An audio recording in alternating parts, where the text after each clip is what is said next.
we are with Kojo Sarfo. I think it is very unique. So welcome, Kojo, first of all. Welcome, Thank you for welcome. having me. I appreciate it. Thank you so much. I think you are definitely a nurse outside the box in so many ways, right? And we'll dive into a little bit more further. First of all, my first question is always, what are you currently doing in nursing that makes you kind of a nurse outside the box? What makes you? What are you doing that's unique? I would think that, there's many psychiatric nurse practitioners out there. There's many nurse practitioners with their doctorate, so that's not uncommon. But I think that thing that separates me from my peers is I try and have as loud of a presence on all the major social media networks. So I want, me and my message to be seen on Facebook, on LinkedIn, on Twitter, on Instagram. And then a relatively new social media platform that came out, TikTok, which I was introduced to last year, towards the end of last year. So I'm trying to use all the social media networks to talk about using a nursing degree to bring about so much positive change in the world.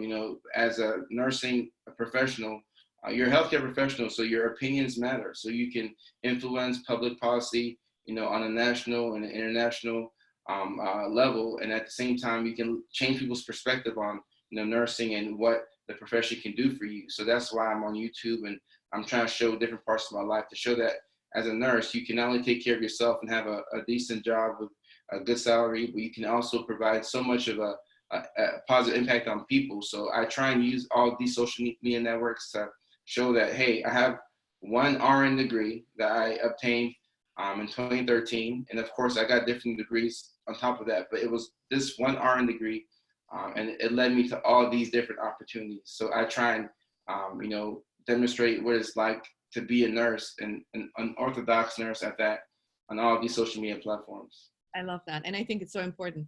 I'm curious about your story, and you touched upon it a little bit, right? But tell us a little bit about your story, about where you came from, and then how that actually led you to go on all these social media platforms. But I'm curious about where. Right. So, I'm originally from Ghana, West Africa. So, I'm a child of two immigrants. So, they came to this country.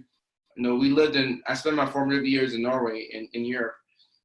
Then we moved to Nashville, Tennessee, and my parents had jobs as janitors, and their goal was always to provide for the family. So the way they were raised and the way they raised us, it was to provide for your family and to do the very minimum. So we always gravitated towards careers where you'd have a job, like people need you, and naturally we're givers, we're servants, we serve other people. So that's what gravitated us as a family to the nursing profession. My father, he's a nursing instructor. He has his PhD. My mom just graduated nursing school. My three sisters are all RNs. So it's a family of nurses. But for me, I went to high school in the Atlanta, Georgia area. I didn't have a good GPA. So I didn't get into any of the schools within the Georgia, within the state of Georgia. So my dad, who was finishing up his RN degree at South Alabama in Mobile, Alabama, he recommended that I come out of state, and stay with his people in Alabama to give me some guidance. I did 1 year of prereqs there, and then I did a 2-year RN degree program at the University of West Alabama in Livingston. It's a really small city on the Alabama and Mississippi border. And once I got accepted into that nursing program, it changed my life, and that gave me an opportunity to, make up for the failures that I had in high school and really make something of myself. So once I got that one RN degree, I thought I wanted to do nurse anesthesia, because they make the most money. And I saw a lot of guys go into that field. Like, I was told that 10% of nurses are males and 50% of nurses who have CRNA degrees are males. So I was like, okay, naturally as a guy, this would be something to go into.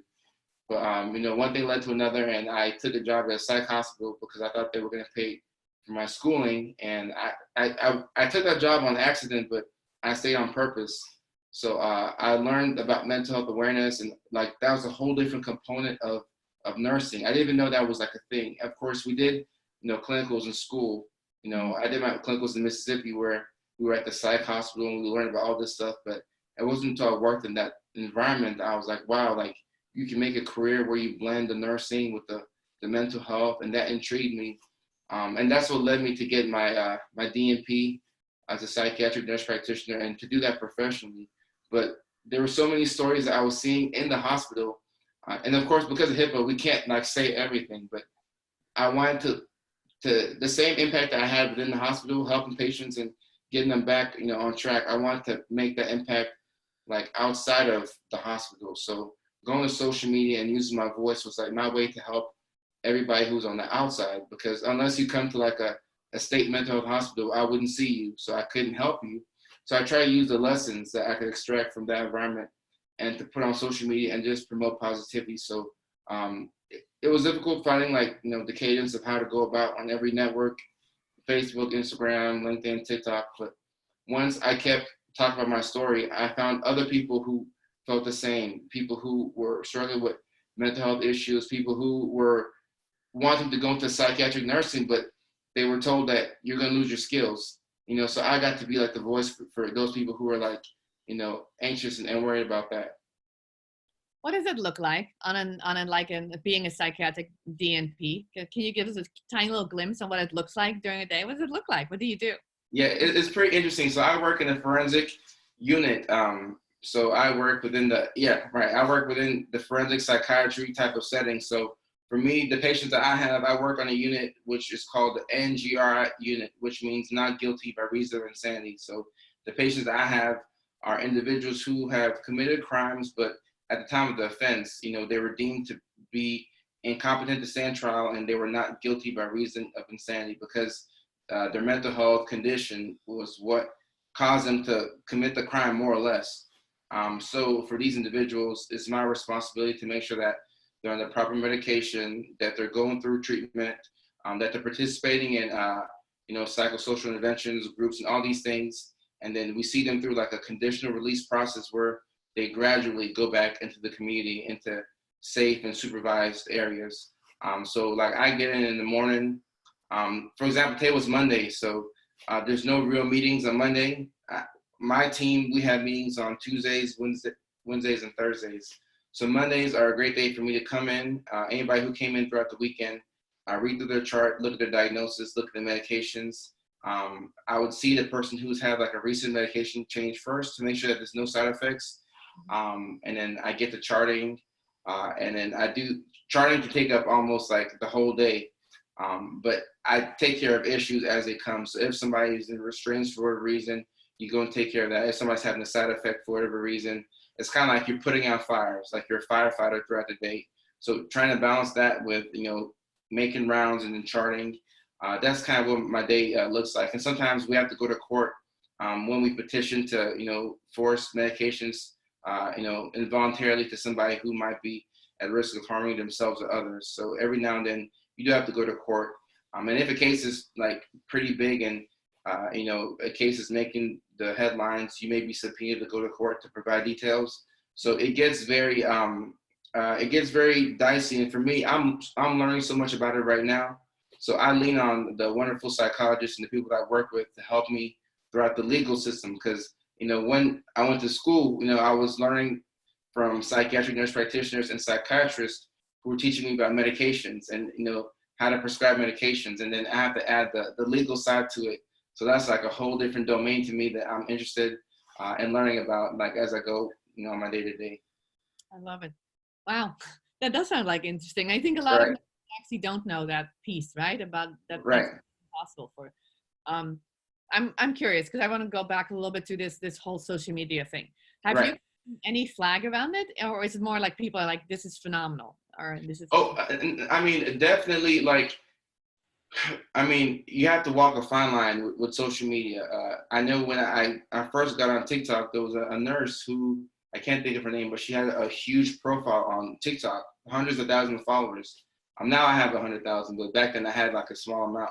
And she posted something that was controversial about, being abstinent before marriage, and how, it's a religious viewpoint, but then also, like you have to educate people about sexual diseases and things like that. So she posted something that it came off as judgmental, and she had such a large platform and she received like tons and tons of hate messages. She had to shut down her account. I haven't seen her, on that platform since. So on social media, like I understand that You know, I work in Virginia now, but I still represent Augusta University, which is my alma mater. I represent, you know, the hospital that I work for. So every time I post on social media, I think to myself, if I have to think twice about it, I just won't do it because there's so much to lose.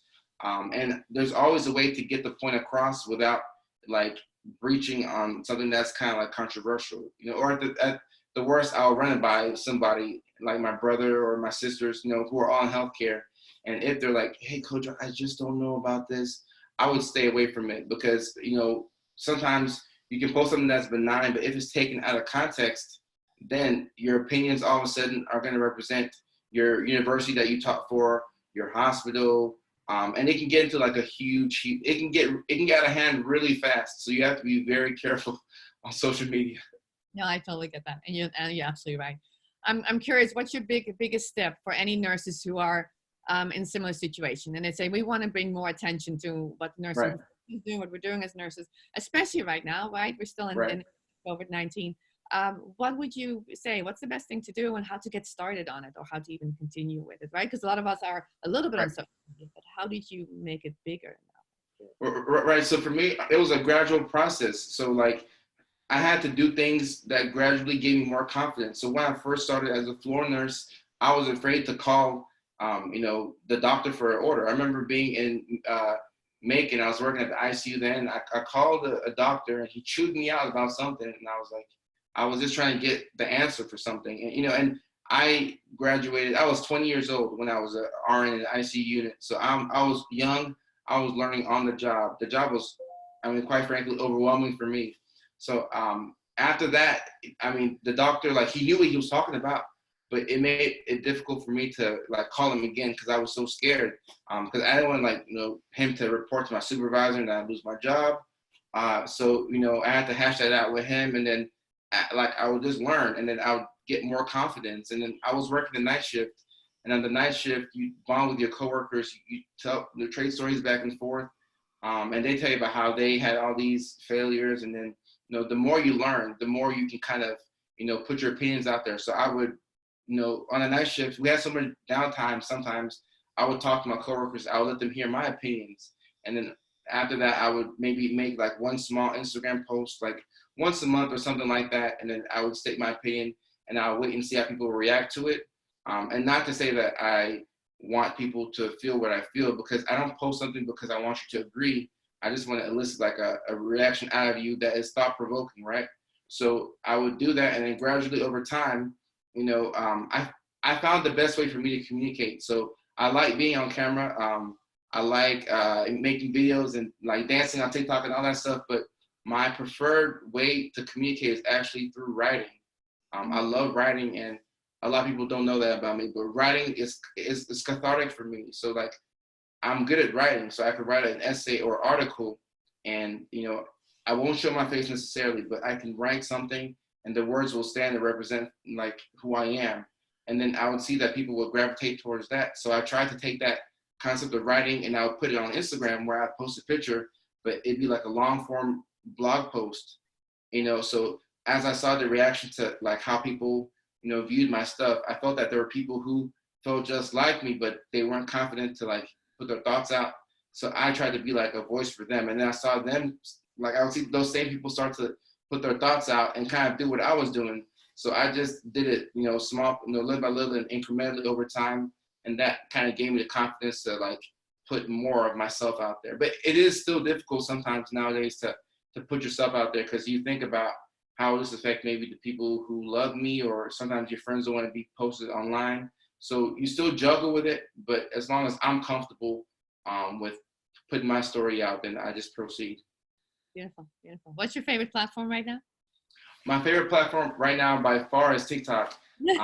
I like Instagram, but I really like TikTok because they seem to have taken a liking for people who are, especially right now in the wake of COVID-19, people who are healthcare professionals, you know, the nurses and the doctors and respiratory therapists, scientists and researchers. There's a initiative going on right now. The hashtag that's being used on TikTok is called Learn on TikTok. And you would post something about, you know, what you do on a day-to-day. So if you're a nurse, you can post tips about how to get into nursing school, how to stay confident throughout nursing school? Because these are questions that I get. Or how to go from nursing school to getting your DNP. Should you get your doctorate? Should you get your master's? So TikTok seems to support us as creators, and they want us to answer these questions. So we can do that. Or if people want to know about like mental health or psychiatry, what medications do you use for this? What do you use for that? What's the benefits of therapeutic communication? You know, and in psychiatric nursing, that's really big for us, therapeutic communication. But you can use that and put it online on TikTok, and people can use that for brother, sister, husband, and wife. So the fact that you know, TikTok as a platform supports creators, they just give you an outlet, and they give you a app where you can, you know, promote your thoughts, and you can put it out there, and people are receiving it so well. So right now, I would definitely say TikTok is my number one. But if you had asked me like last year, November, I would have said Instagram. So it's changing rapidly. Yeah, it always does. What's your, as we're wrapping this up, thank you so much for this interview, by the way. How do people get in touch with you? What's the best way? If you have nurses who are saying like, I want to know more, right? What's the best way to get in touch with you? Is it LinkedIn? The best way to get to me now, because I had like a flood of messages coming, people asking a lot of questions, and it was hard for me to manage. What I wanted to do is I modified my phone to where I can get text messages in. I got a separate number where I modified my phone, and I can answer people's text messages. So I have a texting platform, which I call it the texting community, where you can ask me a question. You know, you text the number and you ask me a question. It's going to shoot you back a message asking you to fill out your name, where you're from, your social media information, so I know who I'm talking to. And also there's a disclaimer there saying that this is not medical advice or whatever, to protect me legally. And then you can ask your question, and then some days, like when I'm free, like one thing I've done for myself now is I try to take days off randomly just to rest up.